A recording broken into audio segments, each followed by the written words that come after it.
Welcome to the Business Buyer Diaries. My name is Nathan Platter. I'm a full-time employee, and I bought a business. I did everything right, from finding the deal, handling all the due diligence on 63 opportunities, and ultimately bought a profitable gym. And boy, was I in for a big surprise as a new owner. I chronicled everything in real time, including the biggest wins to the stressful nights at 2 a.m. I'm sharing my journey without sugarcoating anything, so you don't make the same mistakes that I did. Here's today's episode.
Looking to find its purpose. Could you, do you have any openings? Say, I don't even own the gyms or the studios yet. Happy to talk to them, happy to help out. And then another one's like, oh, this person's bounced along. They're doing this kind of dead end career that they're doing. It's totally fine. You don't have to have like this rising career. But they're in this spot where they're kind of capped out already at 25 years old. They're dabbling in this, dabbling in that, and they're dabbling in personal training. If you have any openings, would this be something that you'd want working for you? So, happy to talk to them, happy to meet with them. And it's interesting because for like my whole career, I've been trying to like ascend and climb to a certain career status, whether it be a title or an income level or something accomplishment based. And now that I feel like I'm at a really great check point, I'm now on the receiving end of that. So folks that are wanting to pick my brain, take me out for coffee, I don't remember. I feel like it's this whole horde of people. It's like 3 people, so it's small. But being on the receiving end of that, I can network, I can help, I can give advice and tips and guidance, but I can't do that for hundreds of people. I can't do hundreds of copy dates per week. That's not tenable. That's not doable. But what is tenable and scalable are these podcasts or these episodes where I can share what I'm learning. I can share the process, share the progress. And one thing I didn't do a good job at is the time it took to get here. This is a multi-year plan coming to fruition. I've been subscribed to Club Solutions Magazine for 6 years at this point. I've been talking with sellers for 2 years. I landed my first thing at a franchisor like only in the past couple of years, where I was able to. So like my background is data and analytics and like BI, it's like business intelligence, and that basically means I take spreadsheets, put them into pretty pictures, and I help teams like sales or marketing see the pretty pictures, see how they're doing and where they can do better in their marketing campaigns or in their sales funnels. Or like one project was customer support, when they should hire more folks for the phones, or they need to improve training on the post sale side. So putting together dashboards and pretty pictures based off like Excel and other data sources like that. And I don't have episodes about years of putting money to the side doing this, taking on extra side gigs to do this, taking on additional projects at work to try to hit bonus to then put money to the side to this. Like that's something that I can't express my appreciation for and how that was crucial to get here. Because at one point in my life, like I got one of those programs that helps people like get access to like interest-free credit cards, and I worked with an investor because we were going to flip a house, and I just instantly tapped $38,000 in credit cards, interest-free or whatever, but it was a huge mistake, wrong person, bad deal. And that one endeavor took a year and a half to wait for the contract to end. And it took another year of the person ignoring my collections calls, and then another year of actually like taking that person to court and trying to collect on the funds that they legally owed me. And I don't have podcasts on or episodes on episodes of that rough patch. Like, it was brutal. We had to sell our house, move into an apartment. Then you don't see the grind. I would say the grind is so cliche, but you don't see the months and the years of extra hustles, going to night school. At one point, and when I wanted to do grad school because I wanted to elevate my income opportunity, so I decided to enroll at LSU, one of their satellite schools, and like for one of my classes, my project that I spent 7 weeks on in this 10-week class, my laptop crashed. It literally died, and I had no plan B other than to remake it. So for 26 or 28 hours straight, I had like energy drinks, like pound cakes, and like fruit snacks. Fruit snacks, by the way, are the way to my heart. If you're ever trying to get into a beef, fruit snacks or Cheez-Its, that's the secret. But you don't see the 26 hours on these episodes of just nonstop. You have to produce, you have to get stuff done, or else you're not going to make the grade or hit the deadlines that you are stuck with, and you have to do it no matter what. And so I'm going to rabbit trails that all loops together, but you don't see that, and you can't document that because that's a lone journey. Like, it's kind of lonely when you're doing that, because my wife was able to distract her one or two, I think we had 2 kids at that point. She was able to distract them. I told her I have to be like absent from the house.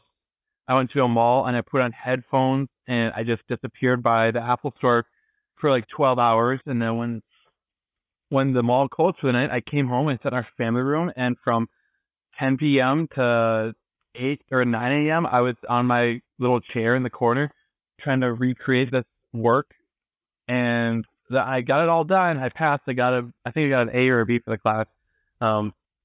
But like those lonely hours where it's just you and your thoughts and the work you have to accomplish. There's no one else that can do it. You're where the buck stops, and you have a deadline. People don't see those efforts, and everyone has those moments and those phases of doubt, whether it's a program, a work assignment, or something in your personal life where you have to do way more than what's asked because you have to go above and beyond to meet your deadline. I appreciate now, and so all that to say, I now appreciate how much extra work it takes to get the average result. And so to have above average results, you need to have way above average contribution or effort to get there. And so now that I'm at this pivot point, and I know I'm taking forever to get in there. Now that I'm at this pivot point, I appreciate all of the hard work that it took.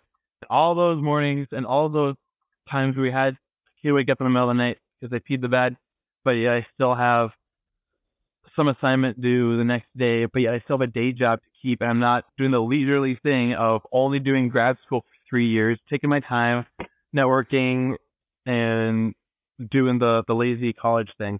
College isn't lazy, but if you're taking 2 to 3 years off of your life to be a sole student, I question how difficult that actually is compared to working and getting that same degree done in less time while keeping down a job and having a family at the same time. There's no way they're the same. They cannot be the same if you're doing 3 times the workload for the same result in faster time. So now that people are wanting to like pick my brain, talk to me about their career aspirations. I can scale my time by doing recordings like this, by doing books, by doing these recordings. And I can do it to the masses for generic general advice. For folks who are like wondering if they should buy a gym, what's their life purpose, should they be a personal trainer? There's a ton of resources out there to help you navigate those decisions. If you're navigating like this particular brand, like we'll just go with Orange Theory Fitness. I'm looking to buy an Orange Theory Fitness. Should I buy into that? That's a conversation you can have with a sales rep, someone that has had those conversations, knows the ins and outs. If you're to ask me for that, I would not be the best resource for you because I would give you sub-average advice in way too much time without a clear, pointed yes or no direction that a rep or someone within the brand can give you. And so part of that, all is to say, know who to talk to, where in your cycle or your journey is the appropriate time to do that, and get their buy-in on helping you. When I was exploring the brand that I'm buying into, I try to reach out to the number one gal in the whole system who's just known that she's crushing it. She's a rock star. Like, there's no one that compares to her club results. She's the number one for right now until I catch up to you. But when I was like, hey, I'm buying into the system, and I'm buying an existing store, so I didn't want to give too much away. I'm buying into the system. Here's a target deadline. I have this much cash in hand. Here are my 3 very pointed, very exact questions that only she would be able to answer. She was sending back like, oh, what region of the country are you looking to buy? Is it a new or an existing sale? And so I could give her some answers, but I also want to give away the whole thing. And I sound like a normal person who's asking for generic advice when I need specific pointed action. And so, not surprisingly, she just kept asking questions and then kind of ghosted me. And so all that to say, once I'm in the system, once I'm involved, then I'm sure she'll be willing to talk to it. But people are asking to pick her brain, asking questions for generic advice. Then it's cool. It's fine if you're in that journey, if you're in that phase. But also know that if you're a rookie and you're asking, oh, Tom Brady, I'm not on the same team. I want to take you out for coffee. How do I throw a perfect spiral? How do I stay hot on my feet so I don't get sacked?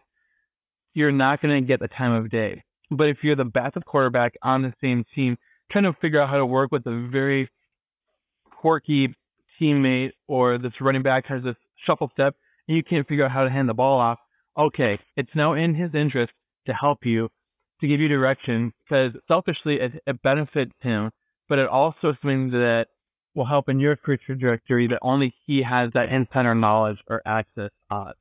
And so for better or worse, you have to show people how you can help their goals by them helping you. It has to be symbiotic. It has to be mutually beneficial if it's going to be valuable and compelling for both sides. And so all I have to say, as people are asking to pick my brain, have coffee, or do these exploratory life conversations, happy to have them. I can have a couple of them. But as I get more and more,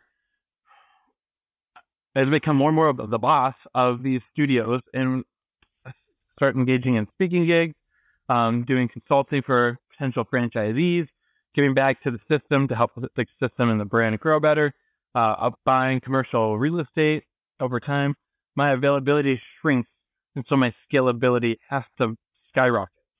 And along with that, scalability has to skyrocket. My mass advice like this has to become more widespread and become better because I have more specific, pinpointed advice to give. And I just have to stop there. So I'm going to go for 12 minutes, and I hope you've picked up something by now. If not, then let's start with the basics on another episode. This has been another episode of the Business Buyer Diaries. Subscribe so you don't miss the next episode. I hope you're realizing that business ownership is no cakewalk. Check the podcast notes for a link to the DIY due diligence program, the complete list of show sponsors, and for media inquiries. Music written and composed by Wes Schrock. I'm your host, Nathan Platter.